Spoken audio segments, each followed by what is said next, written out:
Meus irmãos, eu quero convidar todos a uma leitura bíblica no Evangelho segundo escreveu João, no segundo capítulo.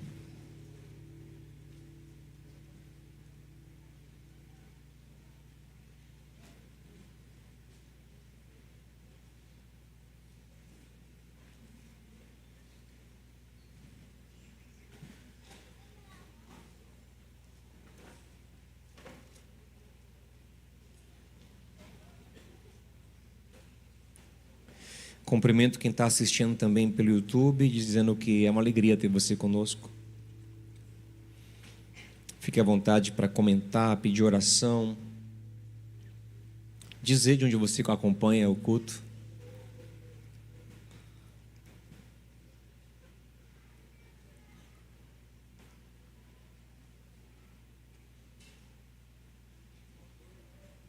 João 2.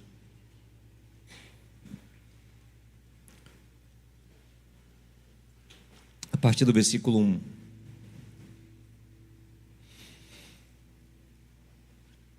No terceiro dia houve um casamento em Caná da Galileia. A mãe de Jesus estava ali. Jesus e seus discípulos também haviam sido convidados para o casamento. Tendo acabado o vinho, a mãe de Jesus lhe disse: eles não têm mais vinho. Respondeu Jesus: que temos nós em comum, mulher? A minha hora ainda não chegou. Sua mãe disse aos serviçais: façam tudo o que ele mandar. Ali perto havia 6 potes de pedra do tipo usado pelos judeus para as purificações cerimoniais. Em cada pote cabiam entre 80 e 120 litros. Disse Jesus aos serviçais: encham os potes com água. E os encheram até a borda. Então lhes disse: agora levem um pouco ao encarregado da festa, ou ao mestre-sala, em outras versões. Eles assim fizeram. E o encarregado da festa provou a água que fora transformada em vinho, sem saber de onde este viera. Esse detalhe é importante no texto, não está aí à toa não. Sem saber de onde este viera, embora o soubessem os serviçais que haviam tirado a água. Então chamou o noivo e disse: todos servem primeiro o melhor vinho, e depois que os convidados já beberam bastante, o vinho inferior é servido, mas você guardou o melhor até agora. Este sinal milagroso em Caná da Galileia foi o primeiro que Jesus realizou. Revelou assim a sua glória, e os seus discípulos creram nele. Essa semana eu estava conversando com uma adolescente e fiz uma pequena experiência que eu gosto de fazer nessa fase da vida, que é perguntar se ela gostava de comida japonesa. E eu ouvi o que costumo ouvir deles nessa fase, que é eka, comida crua. Ela falou: olha, eu gosto um pouquinho assim daqueles fritos e tal, mas comida crua, eca. E talvez você tenha passado por essa fase também, né?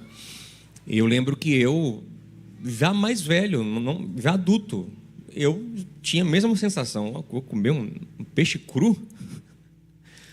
Porque isso não é da nossa cultura, não é da nossa base. Hoje está mais popular até. É possível que haja crianças em nosso meio que provem isso muito mais cedo.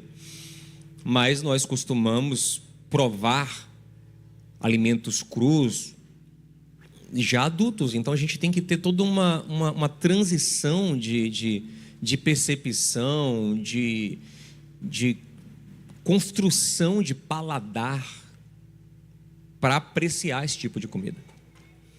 Mas talvez você, como eu, hoje seja doido por uma comida japonesa, ame sushi e talvez até saiba diferenciar um sushi bom de um sushi mais ou menos.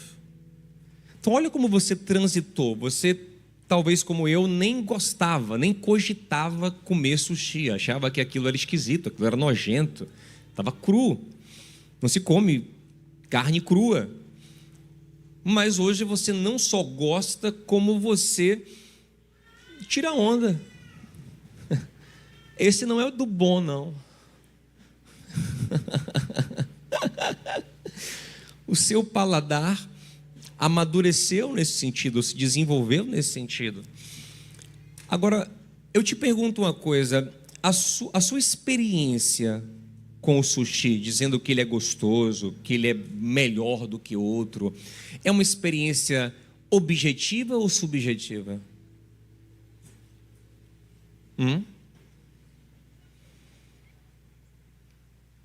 Por mais que nós tenhamos critérios objetivos às vezes, olha, Diogo, eu acho que um sushi bom é um sushi mais fresco. Eu acho que um salmão bom é um salmão que vem de tal lugar. Eu acho que o sushi bom é aquele que é temperado assim ou assado. Entretanto, achar o sushi gostoso ou não gostoso no final, aprovar ou não, é subjetivo. Concorda comigo? Talvez se você oferecer o melhor sushi do mundo, tem sushis caríssimos. Sabia que lá no Japão eles têm uns sushis com uns atuns que custam milhares de dólares a fatia do atum. Então um pedacinho do sushi ele é caríssimo. Mas talvez, se você pegar esse sushi caríssimo e der a alguém que não aprecia sushi, ele vai dizer, sabe o quê? Eca. Ele não vai nem conseguir comer. Então, para que ele chegue nesse ponto de apreciar esse sushi, ele precisa construir o paladar. Você vai ter que iniciar ele no hot roll. Aí ele vai comer. Eu ia falar o nome de um restaurante agora. Ia ser cruel agora. Mas não vou falar o nome do restaurante, não. Estou com a bunda coçando aqui. Aí ele vai nesse... Oh, meu Deus. Aí ele vai num restaurante. Mata a minha carne, Jesus. Aí ele vai num restaurante mais fraquinho. Aí ele vai, gostei aqui do... tal. Aí ele vai até ele... Talvez eu e você, que não somos especialistas em sushi, porque assim, a gente começou a comer sushi, a gente está desenvolvendo nosso paladar, concorda comigo, gente? Nós não temos o paladar de um japonês que come sushi desde a primeira infância. Nós não temos o paladar deles.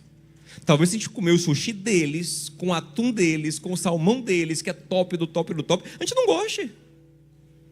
Porque a gente não tem um paladar maturado para isso. E isso não é só... Isso tem aspectos objetivos?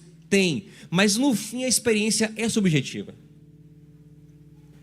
Tem traços objetivos? Tem. O salmão mais fresco, o salmão de tal tipo, o salmão mais ácido, o salmão mais macio, o arroz assim ou assado? Sim. Mas no final a experiência ela é subjetiva. E ela é construída numa maturação de sensibilidade. Isso é muito interessante. Porque existem, na verdade, duas formas bem básicas de adquirir conhecimento. Uma é um conhecimento teórico. São informações teóricas que você lê sobre alguma coisa. Você pode ler que o salmão é peixe.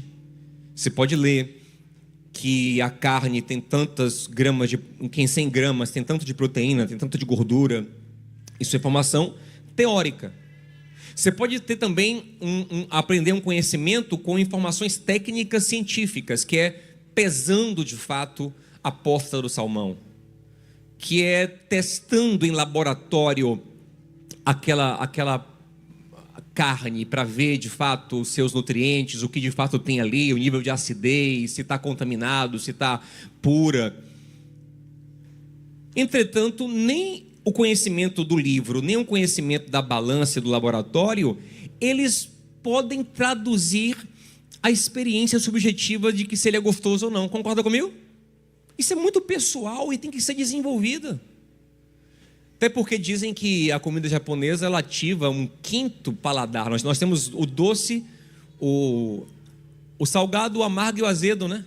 Dizem que a japonesa ativa um quinto paladar que é o umami. Então como é que eu explico para alguém o que é umami, sem ele provar, sem ele comer? Como é que ele vai decidir? Ele vai ler e lendo vai decidir se é gostoso, gente? Ele vai colocar no laboratório, o laboratório vai dizer, tim, tim, tim, gostoso. Acendeu a luzinha aqui de gostoso? Não, ele vai ter que ter. E essa experiência vai variar de pessoa para pessoa. Concorda comigo, gente? Agora que você já concordou comigo com o japonês, eu quero falar do que eu realmente quero falar, que é sobre vinho. Que eu não comecei logo com vinho para não te escandalizar. Mas é exatamente a mesma coisa acontece com o vinho. Concorda comigo? Tem gente que se sentir cheiro do vinho, cara. Tem gente que se tomar o sangue de boi, não sabe diferenciar do vinho top. Porque para ele é a mesma coisa. Né? Então assim, a experiência de saber apreciar um bom vinho, ela é construída. Não adianta pegar um vinho top, o vinho mais caro do mundo e oferecer para quem não tem experiência nenhuma, que para ele vai ser a mesma coisa. E talvez ele até cuspa o vinho. Diga, é amargo assim, é? Aí quem entende, meu Deus, cuspiu 10 mil reais agora aí. É porque tem vinho que a garrafa é 100 mil dólares. Cada gole, meu amigo, cada taça. Só que para ele não significa muita coisa. Então até uma pessoa ter a capacidade subjetiva de ser um apreciador e um avaliador de vinho, leva um tempo tendo experiências subjetivas com vários vinhos. Ainda que seja um processo que tenha seus aspectos objetivos. Pô, é uma uva de tal lugar, tem mais tanino, é mais seco, é mais doce, tem mais acidez, enfim. Mas é uma onda, né? Quem entende mesmo disso, o cara pega assim a taça, tem umas notas de morango. Eu disse, morango? Não era uva? Me buga, né? Porque eu não entendo nada disso. Tem umas notas de framboesa. Eu disse, eu achei que era uva. Então é um universo que só é apreciado nos seus mínimos detalhes a partir de uma vivência e de uma experiência. Concorda comigo, gente? Estamos juntos? Escandalizou até agora? Não, né? Então se prepara para agora. Está rolando uma festa e acabou o vinho. Presta atenção. A festa, ela era movida na base do vinho.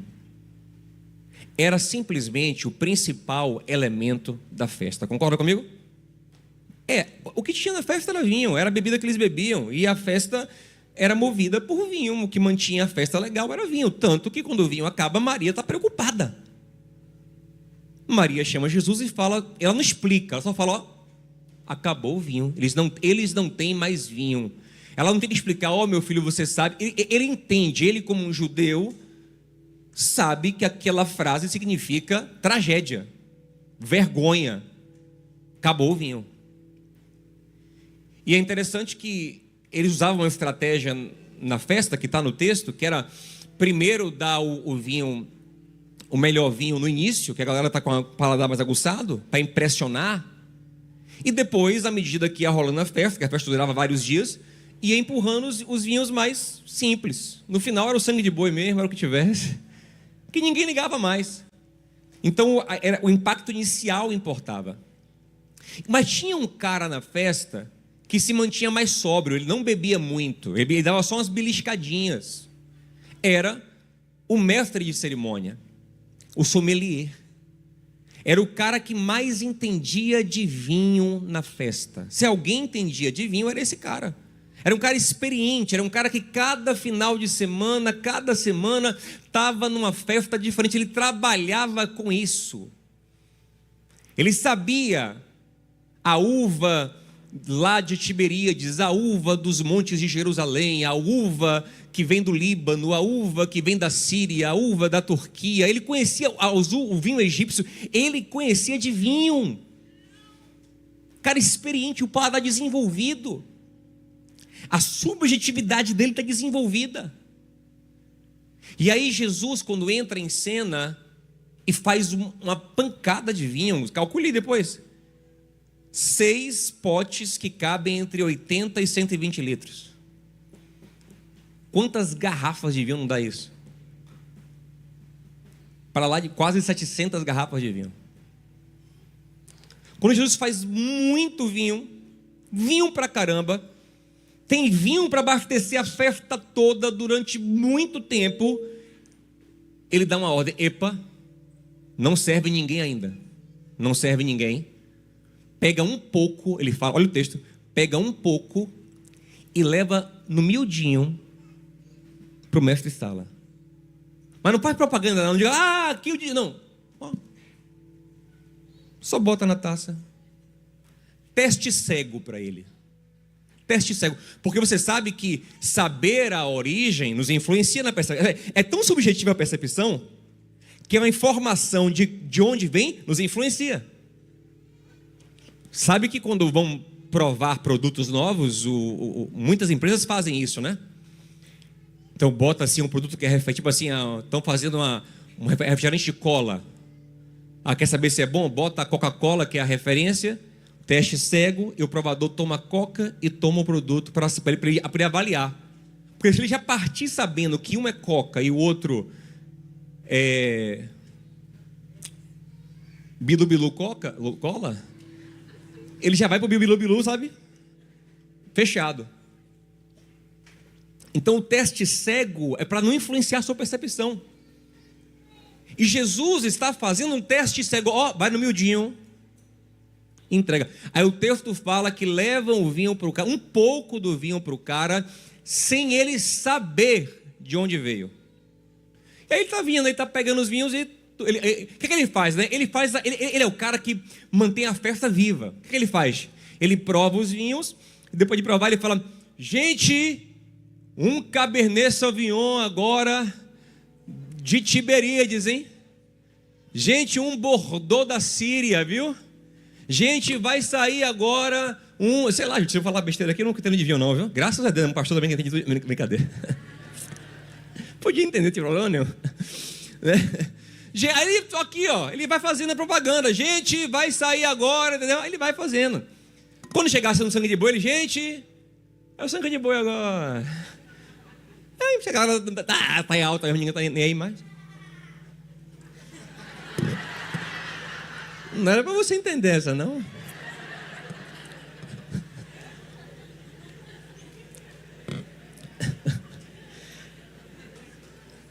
Aí o cara tá nessa, de repente chega uma taça para ele, mudou o vinho novo. Aí ele pegou, baixa expectativa, achando que pegou, né? Imagina dar a rodadinha dele lá.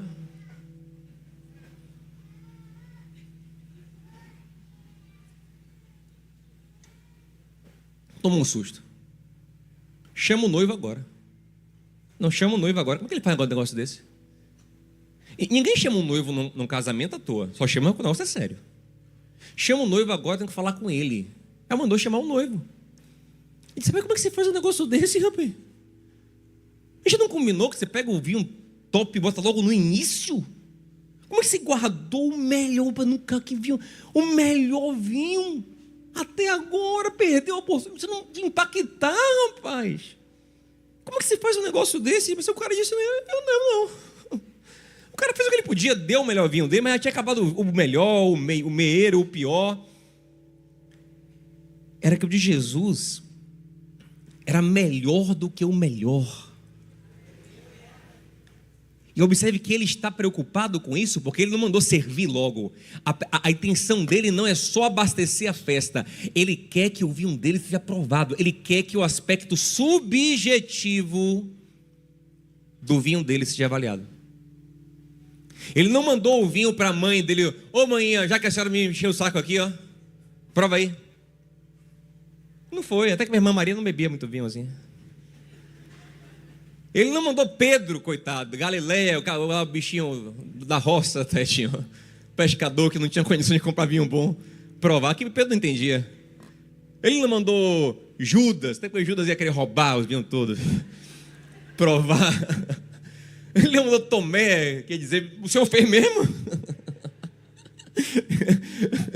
provar, ele mandou o cara que tinha uma subjetividade desenvolvida. Ele mandou o cara que sabia, que entendia de vinho provar, revelando que ele estava preocupado com o aspecto subjetivo, interior da experiência. Ele não queria apenas salvar um casamento, ele queria salvar de uma certa forma, dando uma mensagem, dando um recado. E o texto fala que esse milagre, ele revela a glória de Jesus. Sabe o que é a glória? É a natureza, é a essência, é a imagem, é o brilho, é quem Ele é. Então Ele está revelando quem Ele é, com um milagre que visa não só prover, mas tocar num ponto subjetivo muito profundo de satisfação. E isso, obviamente, que é uma revelação do que Ele faz. Jesus algumas vezes associou o ministério dele ao vinho, ao trazer um vinho novo. Um vinho novo para um odre novo que ele estava construindo. Paulo, quando está falando aos Efésios, no capítulo 5, no versículo 18, ele fala: não se embriaguem com vinho, porque nesse vinho que vocês se embriagam tem contenda, tem problemas a partir desta embriaguez.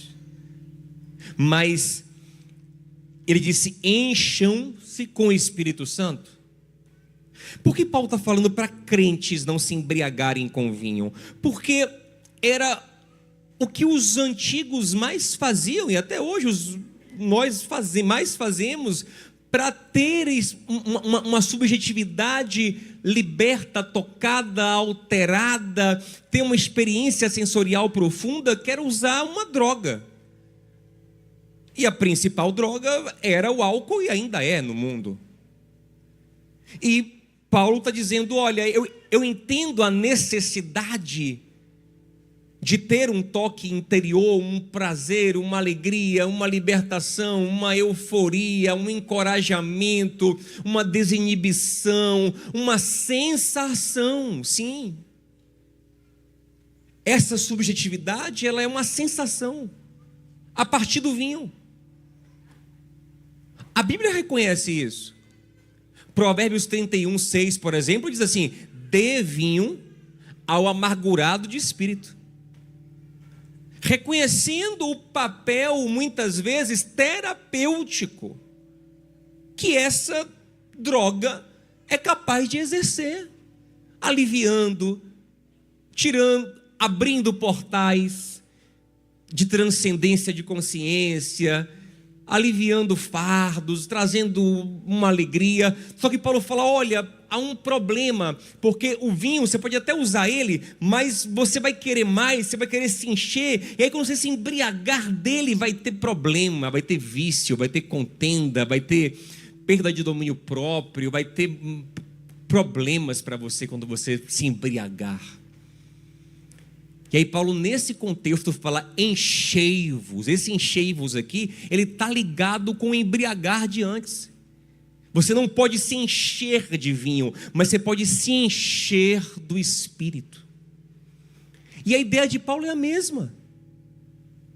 É se encher de uma experiência que toca a nossa subjetividade. Paulo fala assim: ó, vocês não precisam ter a subjetividade experiencial, sensorial, tomada por vinho, porque vocês podem ter algo melhor, que não traz escravidão, que não traz vício, que não traz dissolução, não traz contenda, mas que traz uma paz que excede todo o entendimento. Então Jesus é aquele que vem pelo Espírito trazer para a nossa vida uma experiência subjetiva profunda. Só que muitas vezes nós, e eu vejo isso crescer cada vez mais na igreja evangélica, e tem um lado bom isso, porque nós estamos mais acadêmicos, mais estudiosos, uma parte da igreja, né? Eu percebo que tem essa vontade, mas às vezes a gente está esquecendo que o chamado do evangelho não é apenas para um conhecimento teórico, nem para um conhecimento científico, mas é para uma experiência subjetiva e sensorial, sim, interna, única. Se cada um aqui tomar uma taça de vinho, cada um vai ter uma experiência. Cada um, de acordo com seu grau de desenvolvimento de paladar, vai ter uma sensação. O efeito em cada um será único e subjetivo. Da mesma forma que o toque e a operação do Espírito não pode ser plenamente traduzido. Tanto que Paulo, quando vai escrever sobre isso algumas vezes, ele vai falar de coisas que excedem a compreensão. E o chamado dele é para provar. Por exemplo, ele não tenta explicar demais a paz que se recebe derramando-se em oração diante de Deus em Filipenses 4. Ele diz, olha, faça, ore, prove, jogar a sua ansiedade na oração. E aí o que vai acontecer com você? Ele não fala assim, ó, então os seus níveis de cortisol vão se regular. Então, ocitocina vai ser liberada, serotonina vai subir. Ele não fala isso, ele fala, olha, o que vai acontecer com você é que uma paz que excede o entendimento vai encher seu coração. Paulo fala em Efésios capítulo 3, versículo 19, ele nos convida a conhecer um amor que excede todo o conhecimento. Mas quando ele fala isso, se você ver os versículos anteriores, ele fala assim, olha, vocês precisam ter uma experiência e um conhecimento da altura, da profundidade, do comprimento, da largura. Ele dá umas dimensões geométricas, depois ele fala, para conhecer um amor que excede o conhecimento. Significa isso, você precisa estar imerso nisso, porque você não vai conhecer só lendo, porque se ele pudesse explicar, ele explicava na carta, gente. Ele falou, tem coisas que eu não posso explicar, e só vão desenvolver a partir de uma experiência. E uma experiência que é gradativa, porque como eu falei, a subjetividade ela é construída. Ninguém começa, como eu falei, apreciando o vinho top, porque não consegue. Tem que começar tomando o vinho mais docinho, o vinho até conseguir apreciar. Talvez muitos em Caná da Galileia não conseguiram nem gostar do vinho de Jesus, porque não tinham paladar para isso. Eu talvez fosse um desses. Dizer, será que esse é o melhor mesmo? Eu gostei daquele com açúcar. É igual quem toma café, é diferente, né? Eu tomo café arábico, café do Egito, café colombiano, café não sei o que, com notas. Né? Para você chegar lá, você tirou o açúcar, né, gente? O adoçante. É um processo. Até seu paladar saber apreciar café. Da mesma forma, tudo que é subjetivo é processual e gradual. Mas o que acontece? Nós muitas vezes estamos vivendo um evangelho em que nós queremos todas as respostas a partir da nossa compreensão racional de texto. Isso não é possível. Como é impossível traduzir se o vinho é bom ou ruim sem provar. É impossível experimentar as coisas do Espírito sem experiência espiritual. Tanto que Paulo diz em 1 Coríntios capítulo 2, que as coisas do Espírito para o homem carnal são uma loucura. Ele não consegue provar, ele não consegue discernir, ele não consegue compreender, ele não consegue absorver. Ela só se discerne a partir de uma compreensão espiritual, de uma experiência, de uma abertura. Então a gente está vindo também para a igreja em busca de conselhos práticos para a vida, e é legal, sim, tem conselhos práticos. Seja honesto, honre, fale a verdade, pague quem você deve, seja trabalhador, e isso e aquilo, e faça. É ótimo. Mas isso não revela toda a dimensão subjetiva da experiência com Deus. Todo esse vinho maravilhoso. E sabe o que eu percebo às vezes? Que algumas pessoas que vêm até de outras religiões, às vezes chegam a Cristo e conseguem experimentar melhor o vinho que Jesus dá do que gente que está muitos anos na igreja, porque a pessoa vem simplesmente com uma abertura maior para o que é sensitivo, para o que é subjetivo. Ela vinha bebendo de outros espíritos, mas está bebendo de algum espírito. Então ela vem com alguma abertura para o sensitivo, para o subjetivo, para o toque espiritual, para a percepção espiritual, para ouvir um espírito. Então até um dia que ela diz, e eu creio, deixar bem claro que eu creio que o único espírito com o qual devemos nos relacionar é o Santo Espírito de Deus. Mas não é porque eu creio que só o vinho de Jesus é o melhor, que não existem outros vinhos. Concorda comigo? Então ela vem bebendo outras coisas, tendo experiências, ouvindo espíritos, tendo visões espirituais, acreditando no mundo espiritual, aberto, provando, até que ele se encontra com o Espírito Santo. Ele fala, não tem vinho melhor do que esse. Mas, Diogo, o fruto do Espírito, ele não é objetivo? Então, isso é objetivo. Ele é domínio próprio? Sim, a gente pode falar, domínio próprio é uma capacidade de se controlar. Mas o que faz alguém se dominar? Ontem, por exemplo, quem estava aqui ontem, por exemplo, alguns irmãos disseram, poxa, eu senti algo diferente ontem. Eu tive uma experiência, um toque, um despertar, um calor no meu coração, uma paz diferente, uma força, uma alegria. E sabe o que nós fizemos aqui? Aprendemos muito pouco ontem, racionalmente falando.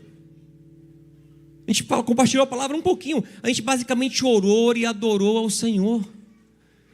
E uma dimensão empírica, subjetiva aconteceu em nós. Quando Paulo fala de nos encher do Espírito Santo em Efésios 5, 18, se você olha depois, ele não fala estudando com avidez a doutrina, apesar dele valorizar a doutrina em outros momentos. Eu não estou falando contra a doutrina, pelo contrário. Mas naquele contexto de encher-se, ele fala cantando, salmodiando, cantando hinos espirituais. Ele fala de uma experiência mais subjetiva, mais sensorial, mais aberta. Você entende? Então, o fruto do Espírito, sim, ele tem seus aspectos objetivos, tem domínio próprio, como eu falei, mas isso é o que eu vejo para fora. Mas o que é para dentro do domínio próprio? Ontem o irmão mesmo compartilhou comigo a experiência que ele teve. Como tem criança no recinto, eu não sei como falar isso, mas ele contou que ele tinha um vício em certa coisa, vocês devem imaginar, e que não conseguia de jeito nenhum. Não conseguia de jeito nenhum transcender, largar, vencer aquilo. Até que um dia, numa oração, ele foi tocado por Deus, levado a um texto bíblico. O texto tocou no coração dele, ele sentiu uma força, sentiu um despertar, sentiu uma graça tomar ele, e ele de repente se viu capaz. Aí alguém cético pode falar, não, foi uma experiência que ele teve psicológica, que regulou a dopamina dele. Você pode tentar dar a explicação técnica que for, mas o que aconteceu dentro dele só ele sabe. E o chamado de Deus para a gente não é apenas para entender alguma coisa, mas é para provar. É Salmo 34, versículo 8. Diz o quê? Provem e vejam que o Senhor é bom. Não é só leiam, não é só observem, não é só quantifiquem, calculem, estudem, é provem. Se o salmista pudesse traduzir essa bondade completamente, ele diria: olha, Deus é bom porque Ele age assim, assim, assim. Mas ele fala, essa ação, ela é mais do que eu posso transmitir. Para apreciá-la, você precisa provar. Eu vou te provar agora, racionalmente, não empiricamente, porque você tem que ter experiência, como isso é real. Olha o que Pedro vai dizer em 1 Pedro capítulo 2. Ele começa o capítulo falando para crentes, para eles irem crescendo no Senhor, através do que ele chama de leite racional puro, alimento puro. Ele está falando da palavra de Deus, do conhecimento de Deus, para ele ir crescendo à medida que ele vai conhecendo a palavra. Só que aí ele para no versículo 3, ele fala assim, ó, vocês podem viver isso se é que vocês já provaram que Deus é bom. Olha a coisa que ele está falando. Só é possível crescer nessa experiência espiritual se primeiro vocês já provaram. E são crentes. Porque ele sabe que é possível que hajam crentes que nem provaram de fato Deus. Então nem adianta ensinar muita coisa, porque ele não tem a prova de abertura. Como não adianta tentar ensinar que o vinho tem tanino, que o vinho é Bordeaux, é Cabernet, é Merlot, para quem nunca provou. É como se ele vai falar, gente, olha, eu quero ensinar para vocês, ó, tomem o Cabernet Sauvignon de tal lugar. Mas peraí, você já provou o vinho? Você sabe o que é um Cabernet? Você nem sabe, nem vou lhe falar mais. É isso que está falando.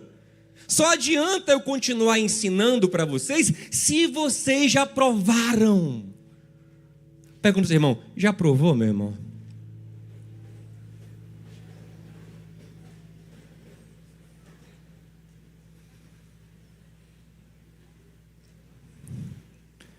Mas de onde vem essa prova?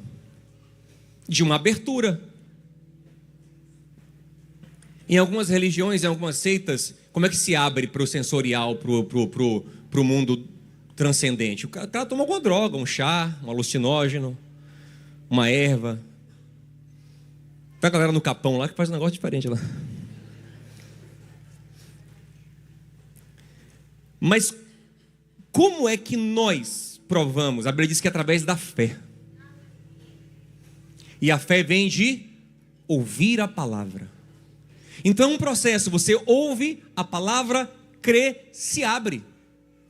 Se abrindo prova, provando você cresce. Então você primeiro tem que acreditar em alguém. Isso é uma loucura, né? É uma onda. Você lembra quando você comeu... Eu quase que eu cometo o mesmo erro do culto anterior. Lembra quando você comeu uma comida japonesa pela primeira vez? Você acreditou em alguém. A pessoa falou, prova, rapaz. É cru. O papo está perdendo. Prova, rapaz. Não é verdade? Aí você acreditou. Quando você acreditou, você se abriu. Você destravou a sua mente. Você passou a ir para a experiência com outra expectativa, porque você acreditou. Então o que nos abre, gente, para a espiritualidade é acreditar. É acreditar que existe uma dimensão transcendente que não cabe no meu raciocínio, que não é só liçãozinha do que é... Liçãozinha não, vou minimizar. Lições importantes do que é certo, do que é errado, do que é honesto, do que é ético, que é maravilhoso, sim. O Evangelho é ética, o Evangelho é luz para o nosso caminho, para fazer o que é certo, fazer o que é bom, o que é justo, o que é direito, mas ele não é só isso, ele é vinho. Ele é um fazer o bem porque é uma paz no meu coração. Então eu voltei aqui para o testemunho do irmão. O irmão, por que ele conseguiu sair do vício? Porque de repente ele teve uma paz. De repente a pessoa tem um arrependimento, um toque, um despertar, uma satisfação, uma alegria. Romanos 14, 17, o que é o reino de Deus? Ele é paz, justiça e alegria no Espírito Santo. O fruto do Espírito, beleza, ele é objetivo, em parte mas ele começa com amor. O que é amor? Pode variar de cada um a experiência com amor. Subjetiva. É paz, o que é paz? É alegria, o que me alegra, como eu me alegro, como eu sinto alegria, como eu expresso alegria. É muito pessoal. Mas Jesus começa o ministério dele escolhendo alguém capaz, alguém com muitas experiências de vinho, para mostrar que o que ele faz chega dentro de nós de uma maneira única. Daí, aleluia, ele falar que as ovelhas dele ouvem a voz dele, discernem entre muitas vozes, aprende a discernir a voz dele, aprende a discernir ele, a perceber ele. Quantas experiências eu tive na minha vida tão transformadoras e era impressionante quando tantas vozes na cabeça, tantas confusões, tantas coisas, mas de repente uma experiência diferente, uma voz diferente, um despertar diferente, algo que você sabe que não é seu, que você não prova sozinho, é o melhor vinho, que redireciona, que fortalece, que alegra. Como Asaf disse, quando o meu coração enfraquece, quando a minha mente perde as estribeiras, o Senhor é a força do meu coração. É uma força para além da minha força, é uma capacidade para além da minha, é uma sabedoria para além da minha, é uma graça para além de mim mesmo.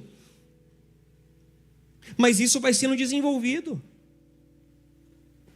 Então, se eu sou uma pessoa muito cética, muito racional, que só quer aprender sabedoria espiritual e não ter experiência, eu nunca me abro. E nunca tenho.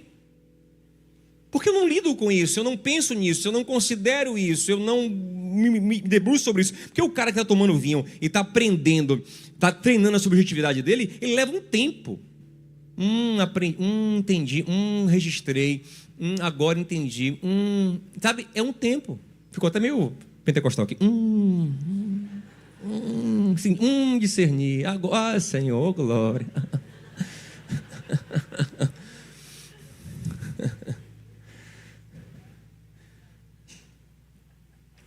Mas isso é muito real, gente. Eu lembro quando eu, de fato, assim, tive uma experiência muito legal com Jesus, que mudou muito a minha vida. Eu tive várias, né? Mas teve uma que me marcou muito. Quando eu... foi num término de um namoro, minha adolescência. Eu ia para a igreja, mas não... E eu lembro que a moça falou que ia passar lá em casa. Era normal, ela passava lá em casa de vez em quando, então. E ela nunca tinha terminado comigo, né? Eu que terminava, bagunçava. Mas naquele dia, rapaz, algo falou em meu coração assim, ó. Ela vai terminar com você. Só que eu não sabia discernir o que era aquilo falando comigo, que sentimento. Eu não sabia discernir se era Deus, se não era Deus. Lembre, eu ia para a igreja eu vou para a igreja desde que eu tenho 3 anos de idade. E lembre que lá em 1 Samuel capítulo 3, diz que Samuel cresceu no templo. E já servia, desde pequenininho, um coroinha ali, ó. Era Samuca no templo. Mas Deus falou com ele, ele não reconheceu, porque ele não conhecia a voz do Senhor. Conhecia a Bíblia, conhecia os rituais do templo, conhecia um monte, sabia fazer, ele sabia fazer as orações, sabia ministrar bênção, sabia fazer um monte de coisa, mas não conhecia Deus. E eu falei, gente, tem muita gente que sabe tudo sobre Deus, mas não conhece Deus. Conhece versículo, conhece texto. Tem gente que conhece teologia profundamente, mas não conhece Deus, porque Deus não é teórico, Deus também é experiência profunda no nosso interior. E eu cresci na igreja, mas de repente aquele negócio, para que é isso aqui? Vai terminar com você, não sei o que, se prepare. Eu meio que me preparei. Brincadeira, essa brincadeira, mas não vai fazer. E eu, rapaz, não deu outra. A menina chegou, não queria entrar em minha casa. Ela chegou, abriu a porta. Eu abri a porta, ela ficou lá de fora, assim, ela falou um monte de coisa. Descarregou e se picou. Eu fiquei meio zonzo assim. Eu pensei até em rebatendo, em falar para o negócio. Você vai. Aí alguma coisa me segurou. Naquele dia eu também não falei nada, não. Aí, cada uma, que viagem, né? Aí, Quando eu virei assim, meu amigo, aquela voz de novo: ela está certa. E ela não falou nem metade. Você é pior do que isso. Eu disse: qual foi? E começou um processo assim diferente, uns arrependimentos que eu nunca tive, sabe? Não era só uma mudança de ideia, não. Era um negócio de um constrangimento, uma vergonha, uma sensibilidade, um toque. Ao mesmo tempo eu chorava, eu pedia perdão a Deus, eu nem sabia direito o que fazer. E daqui a pouco eu sentia um lavar, que eu nunca senti também. E um cuidado. E uma voz como que dizia assim: ó, eu te amo, rapaz. Você é meu. E aí um negócio gostoso daqui a pouco, que tal uma transformação. Aí quando eu comecei a ver um negócio transformando assim, tão dentro de mim, assim, minhas emoções e tal. Aí eu comecei a procurar a menina: rapaz, eu tô mudando. Ela: eu quero ver. O seu subjetivo não me diz nada, eu quero ver objetivamente. Aí eu também passei a não ligar mais e tive experiência com Deus, até que ela de fato viu, eu acho, que ela me procurou. E disse: agora não, minha irmã. Agora eu estou por buscar Deus. Aí fui eu que não quis, mas... Porque aí eu comecei a perceber, cara, e eu conhecia a Bíblia, eu já lia por curiosidade, eu já tinha... Mas agora tinha coisas acontecendo dentro de mim que eu não sabia explicar. Tinha experiências, tinham toques, tinham significados brotando, sabe? Eu lembro que eu ia para os cultos, os louvores tocavam, eu chorava. Não era mais de dor de cotovelo, não era de saudade de ninguém, era de alegria, era de gozo, de êxtase, de ser amado, de ser compreendido. Era um negócio tão gostoso. Eu tava na época aquela música, tava na alta aquela música, né? Aos pés da cruz, né? E mesmo quando eu chorar, as minhas lágrimas serão para regar. Quanto que eu chorei com essa música, rapaz? Eu regava, para regar a minha fé, né? Eu regava, e porque aquilo que está acontecendo, e uma vontade de ler a palavra, e uma paixão, e daqui a pouco eu estou pregando a Bíblia, daqui a pouco eu estou aqui. Né? Precisando, sabe de quê? De um vinho novo. Porque esse vinho tem que se renovar em nossa vida. Essa experiência. Então, hoje eu estou te convidando, não é para abrir mão da sua razão, da sua racionalidade, da sua inteligência. Não é para perder a consciência e largar de estudar, até porque é por estudar que eu cheguei a essa conclusão, mas também por experimentar.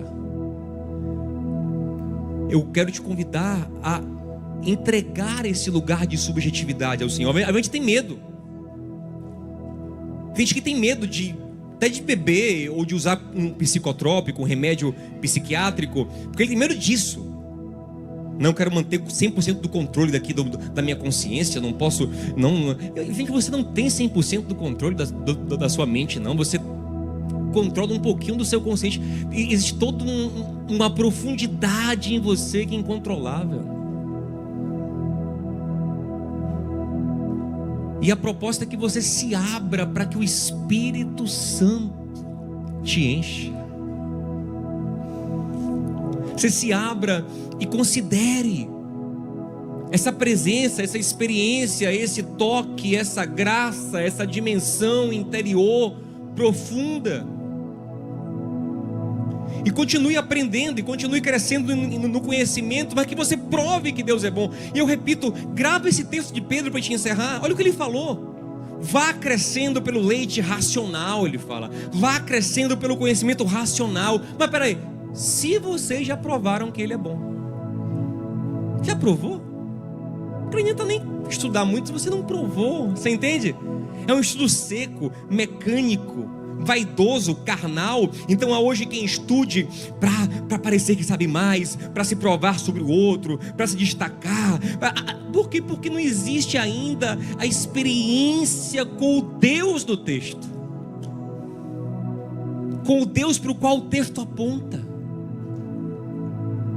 o Espírito vivo que transcende nossa capacidade de compreensão, que só pode ser conhecido paulatinamente à medida que a gente vai crescendo. Tanto que Paulo fala, em certos momentos, que não poderia ensinar aos irmãos algumas coisas, porque eles não estavam preparados, ou seja, eles não tinham maturidade nem para receber certas coisas. Só com o tempo que eles poderiam receber. E hoje eu quero te convidar a se abrir, a beber esse vinho, a se encher desse Espírito. Ontem foi tão bonito, alguns irmãos dizendo: poxa, eu tive uma experiência tão legal, que eu estava orando, eu tive um toque, uma alegria diferente, uma paz. É o que a palavra diz, é uma paz que excede todo entendimento. É uma abertura para o transcendente, para o inexplicável, mas no qual eu posso confiar, porque quem está me dando esse vinho é Jesus. Amém? E Ele tem vinho de sobra para dar. Eu quero te convidar a ficar em pé comigo em nome de Jesus.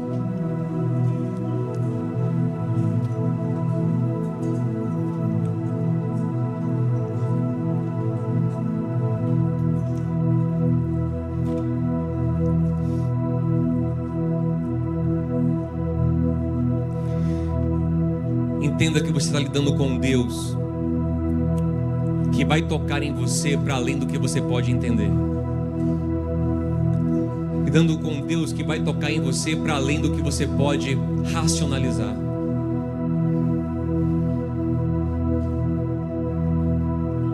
Seu chamado é para compreender um amor que excede todo o conhecimento. Efésios 3,19. E significa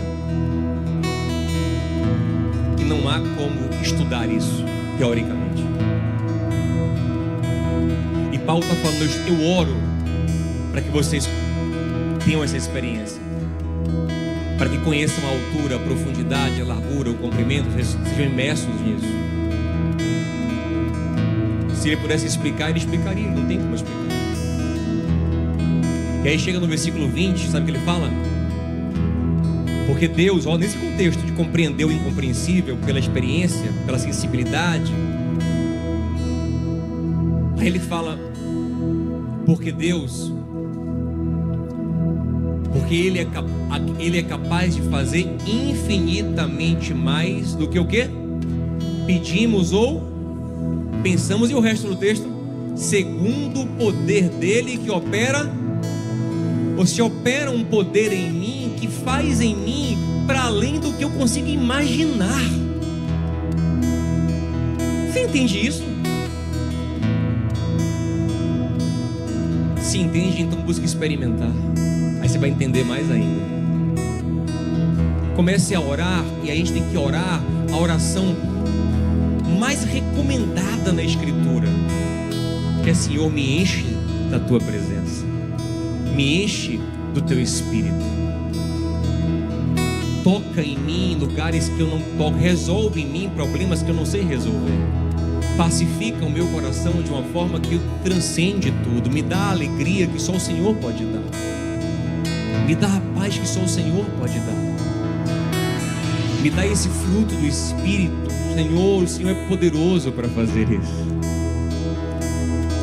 Eu quero, Senhor, eu me abro, eu creio.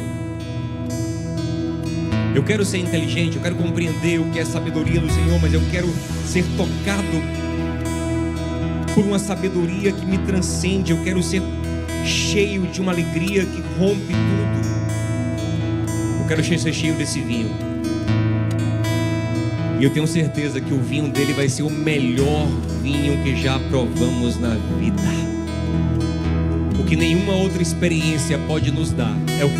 Essa é a mensagem de Caná. O que nenhuma outra experiência subjetiva te deu, mestre fala, você está recebendo de Jesus. Você é experiente, você viveu muita coisa na sua vida. Você experimentou. Não era um menino inexperiente que não sabe o que é bom da vida. Era um homem experiente que sabia muita coisa da vida, mas que está experimentando algo que só Jesus pode dar. E essa é a dimensão do Espírito. É o que só Deus pode fazer em nossa vida. Amém, gente? Vamos orar essa canção. Essa canção é muito apropriada para esse tema.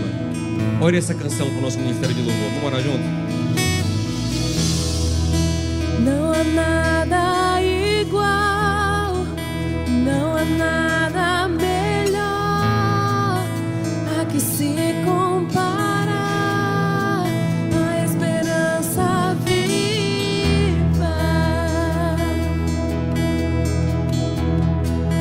tua presença.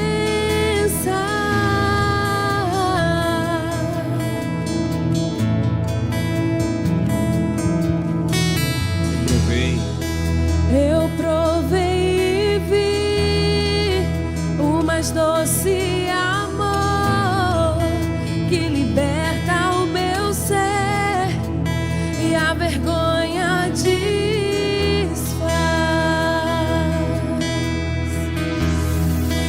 Tua presença.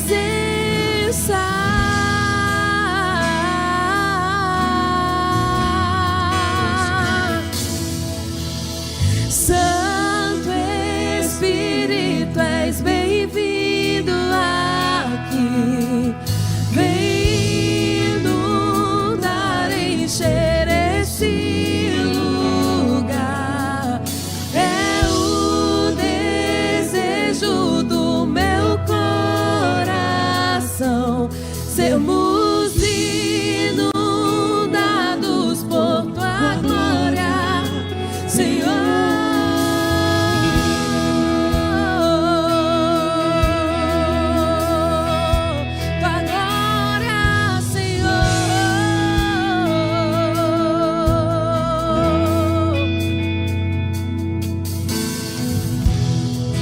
Não há nada igual, não há nada melhor a que se comparar, a esperança viva. Oh, Senhor, tua presença, precisamos tanto dessa presença.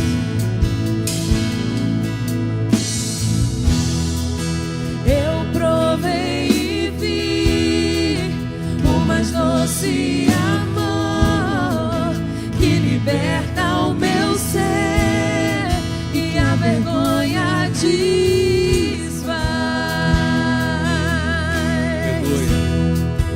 Tua presença.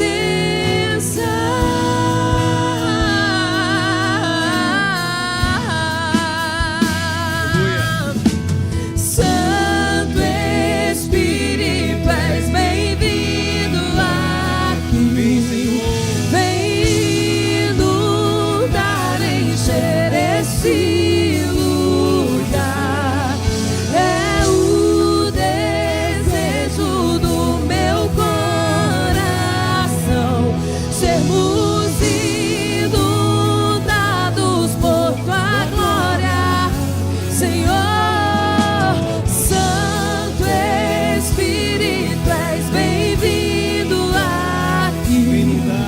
Vem inundar, encher esse lugar. É o desejo do meu coração.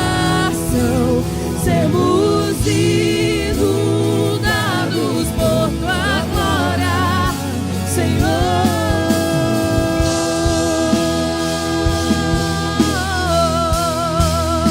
Tua glória, Senhor.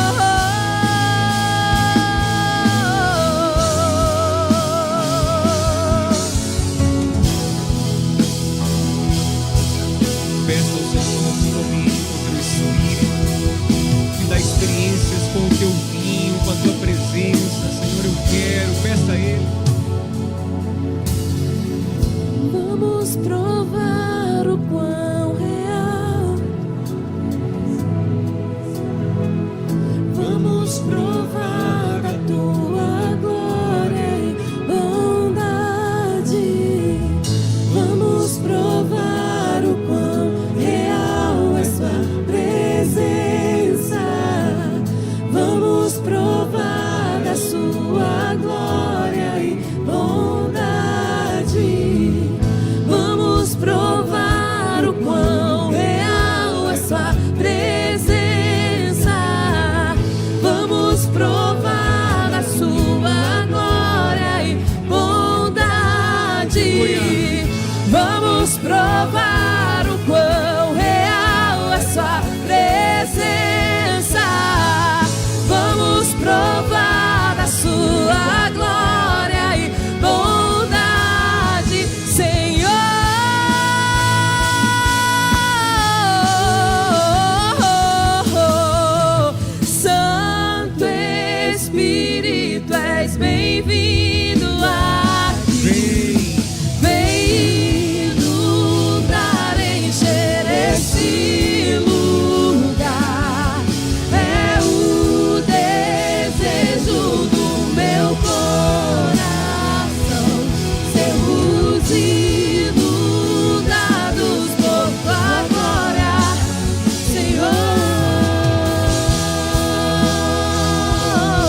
Pai, eu sei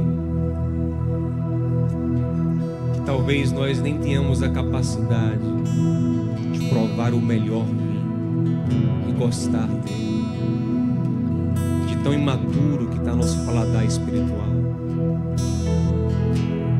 Mas não nos deixe, Senhor, sem provar de Ti, ainda que gradualmente nos dê experiências com Teu Espírito, sensibilidade ao Teu Espírito, discernimento do Teu Espírito, que possamos sentir o sabor do Senhor dentro de nós, o toque, a paz. As Tuas ovelhas ouvem a Tua voz, Jesus, nos faz ouvi-la, sentir a Tua graça, tocar nos lugares mais fundos do nosso ser, usufruir dessa paz que excede toda compreensão, mergulhar nesse amor que é alto, profundo, largo, comprido. Ó Senhor, nos leva a essa dimensão, que saltemos o mão, Senhor, saltemos o cabo que nos impede de navegar no Senhor, de ser guiados pelo Senhor, de viver no Espírito. Que sejamos, Senhor, no Senhor sábios, instruídos, inteligentes, conhecedores da Tua palavra, da Tua doutrina, do que o Senhor quiser que conheçamos,